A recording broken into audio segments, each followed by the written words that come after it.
Silahkan tolak vaksin sehebat apapun dengan argumentasi apapun, tapi kasih hadiah umroh. Makanya sesungguhnya ketika ada corona, di mana sebuah penyakit yang menghantui seluruh dunia ini terjadi, sesungguhnya corona tidak lain dan tidak bukan adalah finishing touch peradaban milenial. Orang tidak boleh ketemu karena corona, itu sudah bisa difasilitasi oleh Facebook. Orang tidak harus kemana-mana, ketika jalan bertanya sama orang sudah bisa diwakili oleh Google Map. Orang tidak harus kemana-mana beli makanan, bisa diwakili oleh Gojek, diwakili oleh GoFood. Orang tidak harus kemana-mana merindukan pacarnya, tidak perlu apel, cukup dengan membuka video call. Artinya kehidupan manusia dengan social distansi sudah diwakili oleh peradaban modern yang namanya milenial. Assalamualaikum warahmatullahi wabarakatuh. Bismillah, alhamdulillah, wassalatu wassalamu ala rasulillah Sayyidina Muhammad ibn Abdillah wa ala alihi wa ashabihi wa mawalah. Yang saya hormati para alim, para ulama, para kiai, Ketua Majelis Ulama Indonesia Kabupaten Semarang, Bapak Kiai Daroji, dan seluruh kiai yang hadir yang mewakili, yang sangat saya hormati Bapak Gubernur Jawa Tengah, Bapak Ganjar Pranowo, beserta Bapak Wakil Gubernur Jawa Tengah Gus Yassin. Alhamdulillah, peringatan Isra Mi'raj Nabi Muhammad SAW bisa kita jalankan dalam kondisi yang mungkin tidak terbayang sebelumnya, bahwa umat akan mengalami kondisi di mana kecerdasan dan pengetahuan akan mengalami peningkatan yang sangat luar biasa. Pengetahuan mengalami peningkatan yang sangat signifikan.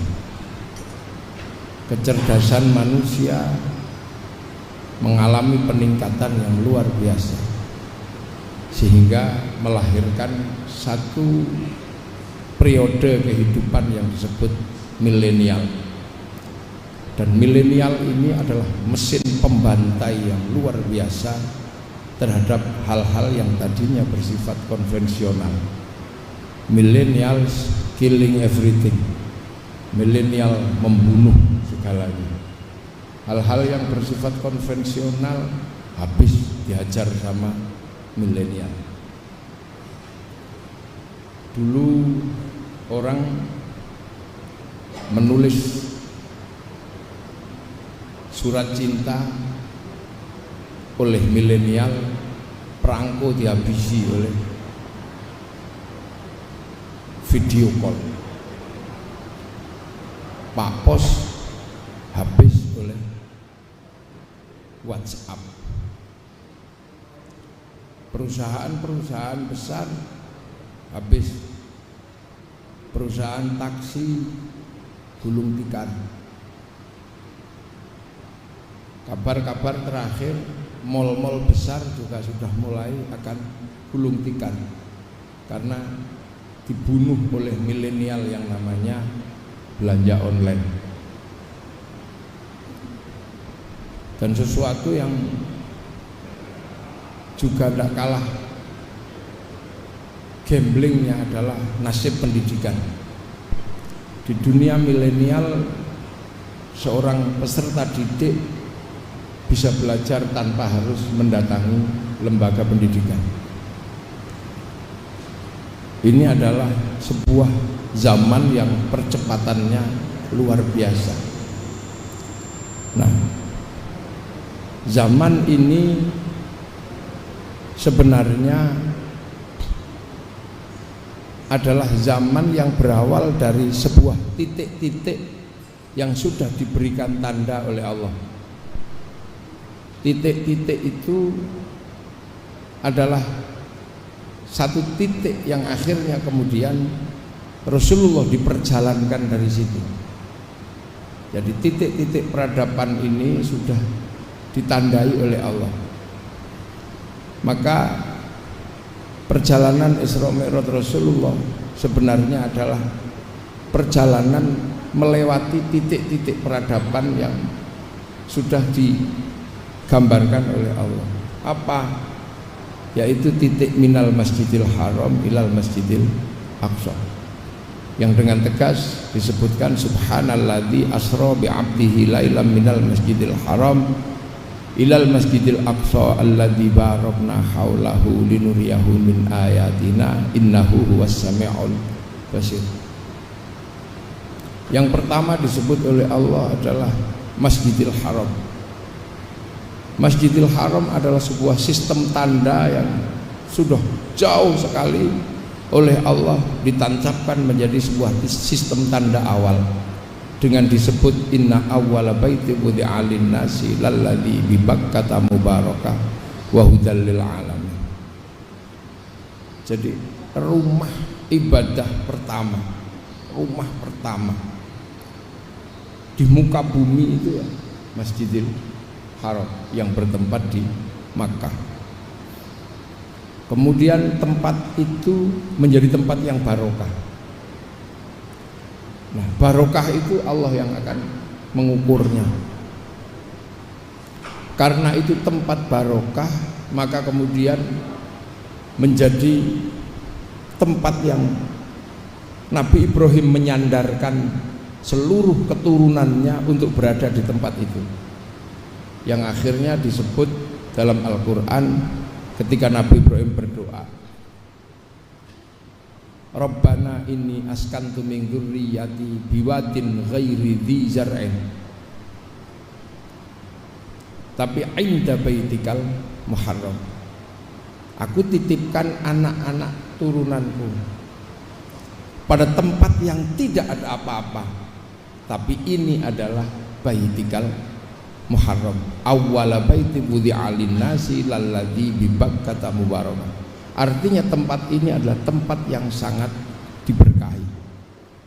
Maka karena itu tempat yang sangat diberkahi, walaupun ghairi dzi zar'in, tidak ada tanaman apapun, Nabi Ibrahim berani berdoa,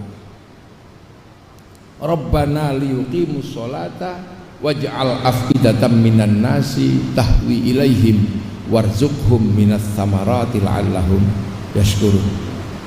Di tempat ini berdoa walaupun tidak ada apa-apa, menginginkan seluruh keturunannya adalah punya orang yang kuat dalam keyakinan untuk berpegang teguh kepada Allah, mau menjalankan sholat.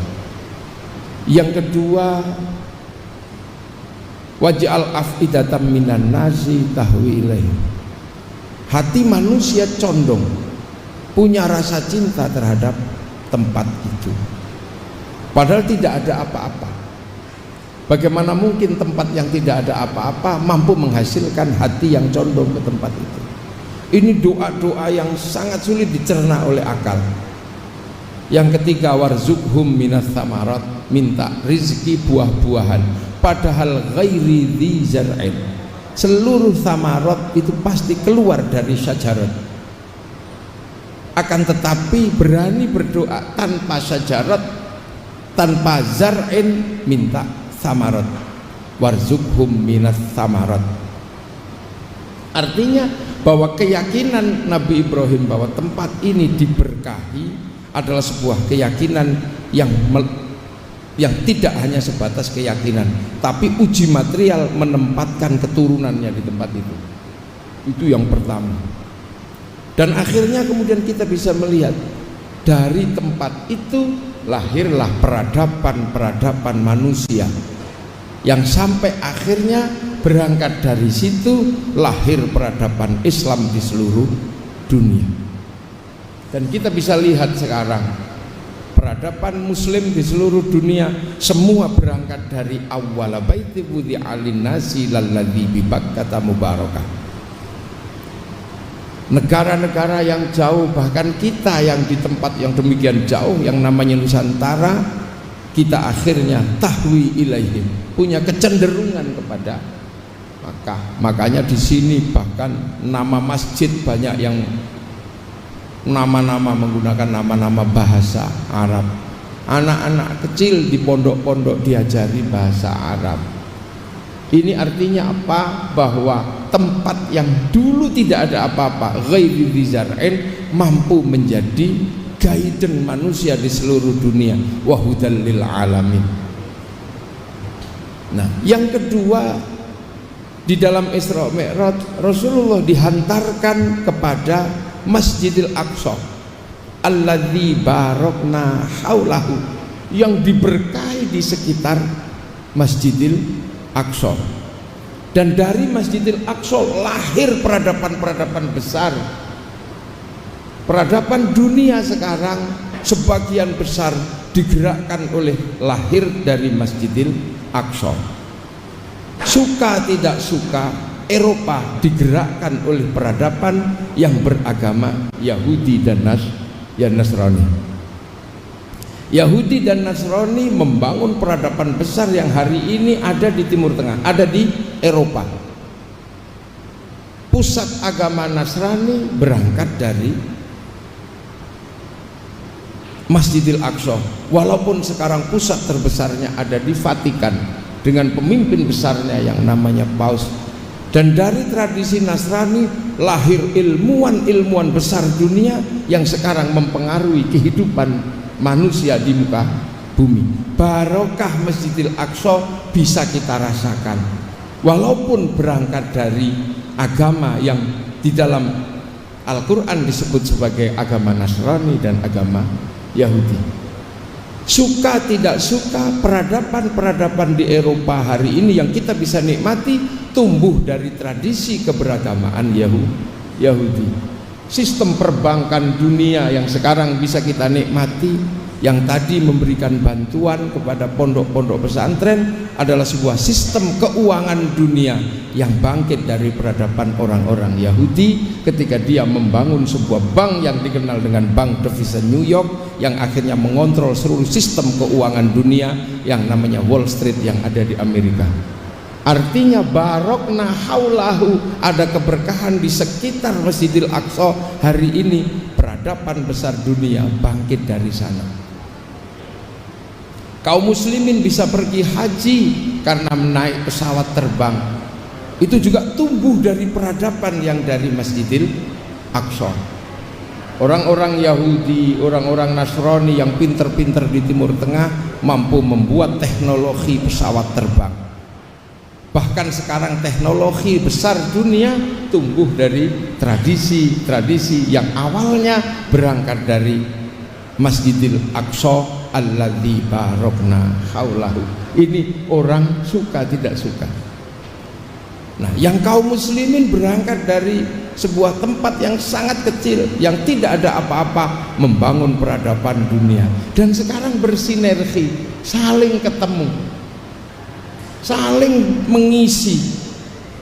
Masjid yang dibangun oleh kaum muslimin diisi oleh tradisi jam yang tadinya berawal dari tradisi gereja, tradisi lonceng besar yang kemudian berubah menjadi kotak dikasih isi, dan sekarang kemudian berubah menjadi jam tangan yang pakai angka-angka, kemudian berubah menjadi huruf-huruf seiring dengan perkembangan zaman menjadi jam digital, dan jam itu masuk masjid. Bahkan hari ini apa yang dilakukan oleh manusia-manusia di muka bumi adalah manusia-manusia yang saling berbagi dan saling harus memahami. Makanya kemudian ketika perjalanan manusia dari awal manusia oleh Allah disebut waja'alnakum syu'uban wa qabaila lita'arafu, harus saling pengertian. Karena sekarang apa yang disebut barokah Masjidil Haram, barokah Masjidil Aqsa bertemu dalam dunia yang sama dan saling berbagi dan saling mengerti. Ini hari ini sampai akhirnya kemudian perjalanan hidup manusia menemukan sebuah zaman yang kemudian dikenal dengan zaman milenial yang percepatannya luar biasa. Bahkan manusia mampu membuktikan keampuhan dan kekuatannya. Yang ketika malaikat pertama kali ketika manusia mau dibikin, malaikat sempat komplain, ataj'alu fiha may yufsidu fiha wa yasfiku dima. Apakah engkau akan menciptakan makhluk yang senangannya merusak dan menumpahkan darah? Karena malaikat ini statis. Malaikat melihat bahwa dunia itu harus berjalan sesuai dengan awalnya. Bambu ketika tumbuh harus mati sebagai bambu. Ketika hutan dibikin oleh Allah harus berakhir sebagai hutan. Tapi tidak bisa ketika ketemu manusia, karena manusia pasti merusak hutan. Karena kalau bikin rumah dari kayu pasti menebang pohon. Dalam pandangan malaikat itu merusak, tapi dalam pandangan kehidupan itu adalah bagian dari simbiosis yang tidak mungkin bisa ditiadakan. Manusia pasti akan merusak rumahnya yuyu, rumahnya apa? Yuyu itu apa bahasa Indonesianya? Rumahnya kepiting pasti akan merusak. Ketika mau bikin lapangan sepak bola pasti menutup rumah yuyu itu. Manusia kalau mau bikin rumah pasti akan merusak gunung-gunung, karena manusia bikin rumah dari batu. Dan manusia pasti akan menumpahkan darah ketika manusia butuh protein, karena protein itu disiapkan di kambing. Kalau kambing tidak ditumpahkan darahnya, maka kambing tidak bisa dimakan oleh manusia. Dan setiap hari manusia menumpahkan darah ayam entah berapa juta liter setiap hari. Tapi di dalam pandangan malaikat yang statis itu adalah termasuk yufsidu fiha wa yasfikut dima. Sehingga kemudian manusia mengalami perputaran yang luar biasa. Manusia mengalami lompatan-lompatan kehidupan yang mungkin juga malaikat juga sangat malaikat juga mungkin ini ternyata yang disebut ahsani takwim, menunjukkan kekuatannya. Dulu ketika manusia sendiri dia cari makan, begitu cari makan dia capek, dia perintahkan anjing untuk mengejar makanannya. Begitu sudah capek manusia berhenti bercocok tanam. Ketika harus mengolah sawah manusia kelelahan, cari sapi untuk mengerjakan sawahnya. Sampai satu ketika akal manusia mampu membuat mesin sehingga lahirlah traktor. Sapi pensiun, anjing berburu pensiun karena ketemu tembak. Bahkan jin-jin juga harus mengalami peristirahatan panjang karena sudah tidak lagi digunakan oleh manusia. Jin dulu yang punya tugas ngangkat-ngangkat barang berat, di zaman Nabi Sulaiman bikin bangunan, sekarang jin-jin yang bagian ngangkat berat sudah diganti kren sama traktor sama bulldozer. Jin harus pensiun.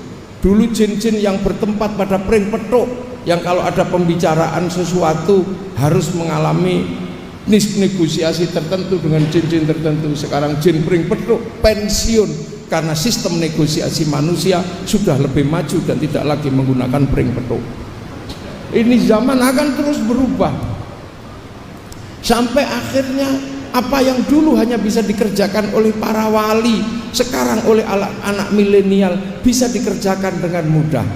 Dulu yang bisa berbicara dari jarak jauh, pertemuan dari jarak jauh, para wali hanya para wali yang bisa ketemu dari tempat sama sementara berada di tempat yang berbeda-beda. Wali Songo bisa rapat di Pamijahan padahal para wali berada di rumahnya masing-masing. Sekarang yang penting punya kuota, bisa melakukan rapat dari jarak jauh. Dan ini zaman ini melakukan pergeseran yang luar biasa. Dulu yang bisa mencari barang hilang hanyalah para senayang yang mampu menggunakan piring, kemudian apa itu?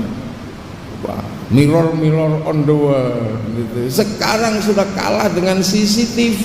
Manusia sampai pada satu titik di mana manusia bisa bertemu tanpa harus kemana-mana. Ini milenial, the real milenial yang semuanya berangkat dari dua tempat yang sangat jauh, dari Makkah dan dari Masjidil Aqsa. Ini peradaban baru. Bahkan sekarang manusia bisa sambil tiduran bisa berjalan kemana-mana, sehingga Telkom kehilangan wartel. Dulu radio luar biasa Brahma Kumbara, sekarang hilang radio Brahma Kumbara karena orang bisa sambil tidur mampu melihat segalanya dari kamarnya. Anak-anak muda sekarang seperti zaman mudanya Pak Ganjar, nggak perlu harus ke sungai untuk melihat orang mandi. Sekarang dia dari dalam kamar mampu melihat yang mandi seperti apa, bisa dari dalam kamar. yang penting punya kuota. Maka apa yang dulu disebut dunia dikontrol oleh dari satu titik, teknologinya pun bisa ditemukan. Maka ketika Rasulullah dulu ditanya tentang Masjidil Aqsa, Rasulullah tidak menjawab. Karena apa? Rasulullah tidak memperhatikan pintu, tidak memperhatikan jendela. Maka kemudian ketika Rasulullah ditanya sama orang Quraisy, "Ya Muhammad, Masjidil Aqsa pintunya berapa? Jendelanya berapa?" Maka malaikat kemudian menghadirkan gambar hidup kepada Rasulullah. Dan itu kalau sekarang yang dikenal dengan namanya siaran langsung. Semuanya sudah bisa diteknologikan, sehingga manusia tidak perlu kemana-mana. Dulu orang rindu pasti harus membayangkan surat, sekarang orang rindu tinggal buka video call. Ini peradaban manusia dan ini ketemu. Yang menyiapkan video call adalah WhatsApp, yang menyiapkan ketemu dengan orang-orang lain adalah Facebook. Dan Facebook serta WhatsApp miliknya Kun sama miliknya Mark Zuckerberg yang beragama, yang bersumber dari Masjidil Aqsa alladzi barokna haulahu. Bahkan ketika Raja Saud kedatangan tamu, di mana seluruh kaum muslimin mendatangi Makkah, Raja Saud sadar betul tidak bisa menyambut tamu Allah dengan sempurna kalau hanya dengan tenda-tenda. Akhirnya Raja Saud menghadirkan seorang perempuan yang kemana-mana pakai celana pendek dan entah BH-nya tertata atau tidak, namanya Paris Hilton, untuk bikin penginapan persis di depan Masjidil Haram. Ketika orang-orang pergi haji minum air Zam-Zam kurang dingin, kurang enak, pemerintah Saud memanggil Pepsi, memanggil Coca-Cola, memanggil Sprite. Ketika daging onta sudah tidak mencukupi untuk dimakan seluruh tamu Allah, maka kemudian pemerintah Saudi yang jelas-jelas pemerintahan muslim berangkat dari awal baiti wudi alin nasi, memanggil McD, memanggil Kentucky, bahkan akhirnya kemudian alat transportasi memanggil Samyong dari Cina. Ini peradaban sudah mulai ketemu. Tidak harus kemana-mana, orang bisa ketemu. Tidak harus ke Afrika, orang bisa melihat Afrika, cukup di dalam kamar. Makanya sesungguhnya ketika ada corona, di mana sebuah penyakit yang menghantui seluruh dunia ini terjadi, sesungguhnya corona tidak lain dan tidak bukan adalah finishing touch peradaban milenial. Orang tidak boleh ketemu karena corona, itu sudah bisa difasilitasi oleh Facebook. Orang tidak harus kemana-mana, ketika jalan bertanya sama orang sudah bisa diwakili oleh Google Map. Orang tidak harus kemana-mana beli makanan, bisa diwakili oleh Gojek, diwakili oleh GoFood. Orang tidak harus kemana-mana merindukan pacarnya, tidak perlu apel, cukup dengan membuka video call. Artinya kehidupan manusia dengan social distansi sudah diwakili oleh peradaban modern yang namanya milenial. Dan percepatan manusia luar biasa. Dulu untuk sampai ke Afrika butuh waktu mungkin 11 bulan. Orang pergi haji sampai ke Mekah butuh waktu 7 bulan. Orang pergi dari Makkah ke Madinah butuh waktu 3-4 hari. Sehingga ketika terjadi wabah di sebuah tempat, virusnya mati ketika bergerak ke tempat lain karena jauh. Virus yang hidup selama 24 jam sekalipun akan mati ketika dibawa oleh orang dari Surabaya ke Jogja, karena jalan kaki dari Surabaya ke Semarang. Tapi sekarang virus tidak akan pernah mati karena manusia lebih cepat daripada kehidupan virus. Virus corona di tempat lembab bisa hidup selama 36 jam. Akan tetapi manusia bisa menempuh dari Jakarta ke Makkah dalam waktu 9 jam. Maka ketika ada virus yang menempel sampai di Makkah, dia belum mati. Berada di ruang panas 4 jam. Surabaya Jogja pesawat cuma 1 jam. Surabaya Semarang 1 jam. Semarang Jakarta cuma 1 jam seperempat. Artinya virus itu belum mati. Maka dengan nalar manusia yang bergerak demikian cepat, maka ketika virus menjadi internasional, maka itu juga bukan sesuatu yang aneh. Jadi yang sekarang transnasional bukan cuman peradaban. Orang sepak bola di sini bisa langsung dilihat di Afrika. Maka jangan heran ketika transnasional pengetahuan, transnasional peradaban, transnasional informasi, maka jangan heran kalau kemudian ada virus yang berskala transnasional. Ini yang kadang kita nggak bisa terima. Itu tadi yang disurvei oleh Pak Ganjar adalah orang-orang yang ketutup transnasional tapi pikirannya regional. Jadi seolah-olah virus ini adalah sesuatu yang bersifat regional. Makanya tidak heran kalau kemudian ketika ada vaksinasi, dia juga tetap berpikir ini regional. Kita ini sebentar lagi dunia akan sambat sama WHO. Ketika hari ini WHO sudah tidak lagi bisa mengkontrol vaksin.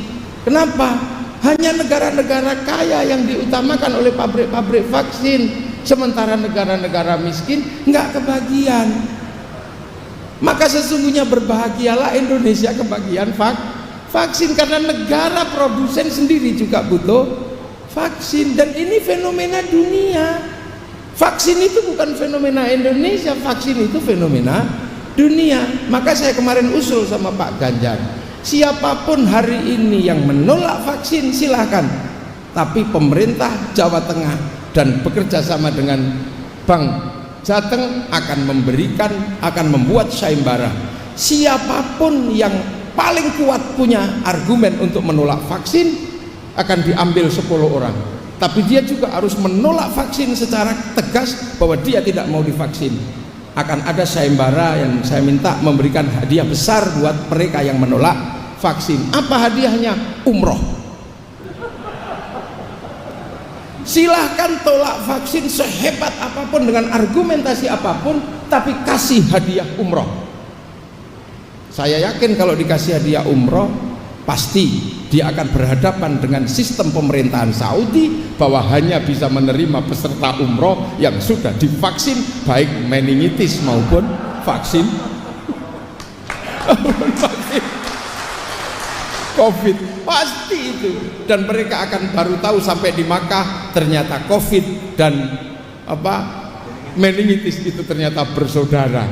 Itu baru tahu. Loh, ini fenomena dunia, ini bukan fenomena Indonesia. Makanya lah, sistem peradaban dunianya diterima, tapi begitu ada penyakit yang berskala transnasional, ini nggak bisa diterima. Sama dengan peradabannya diterima. Sama dengan peradaban ini kita terima semua. Facebook kita terima, WhatsApp kita terima, peralatan rumah tangga dari Cina kita terima, dari negara-negara manapun kita terima sebagai bagian dari kehidupan masyarakat kekinian. Tapi begitu dengar nama Cina alergi, dengar nama Yahudi alergi, dengar nama Nasrani alergi. Padahal setiap hari kita sudah ketemu dalam satu peradaban yang sama, satu peradaban yang utuh. Ini adalah nalar paradok masyarakat modern pasca materialisme. Dan ini harus menjadi catatan-catatan besar. Maka saya minta kepada Pak Ganjar dan yang memegang uang dari Bank Jateng, dan ini mungkin ketua panitianya langsung ketua MUI sama Kanwil Pak ya, untuk bikin sayembara lomba karya tulis ilmiah tentang tidak butuhnya vaksin dan tentang kejahatan vaksin. Bila perlu dalil-dalil agama silakan keluar semua, dan pemenangnya juga tidak boleh divaksin. Karena apa? Karena dia harus mempertanggungjawabkan keyakinannya, tapi hadiahnya adalah haji dan umroh. Monggo. Hadiahnya haji dan umroh, dah, monggo. Atau kemudian orang-orang itu nggak usah disurvei, langsung dipanggili semua yang akan diberangkatkan umroh dan haji, silakan. Nah, kalau nggak bawa surat vaksin suruh pulang. Nah, ini fenomena dunia, ini standar dunia.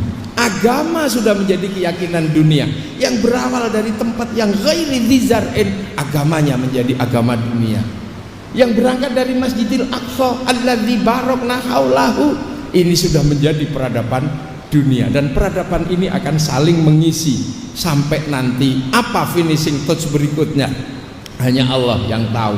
Tapi umat akan berlomba-lomba dalam kebaikan, umat akan berlomba-lomba dalam kebenaran, dan itu adalah fenomena yang tidak akan bisa dihindari. Maka Isra Mi'raj ini sebenarnya mengajarkan bahwa alladzi barokna haulahu, yang ada di Masjidil Aqsa dan Masjidil Haram yang disebut dalam ayat itu, dua-duanya sekarang menjadi peradaban dunia. Tinggal satu yang pasti saya kadang bertanya, yaitu peradaban Hindu yang ada di India. Apakah ini bersumber dari Masjidil Aqsa atau bersumber dari Masjidil Haram? Tapi baik yang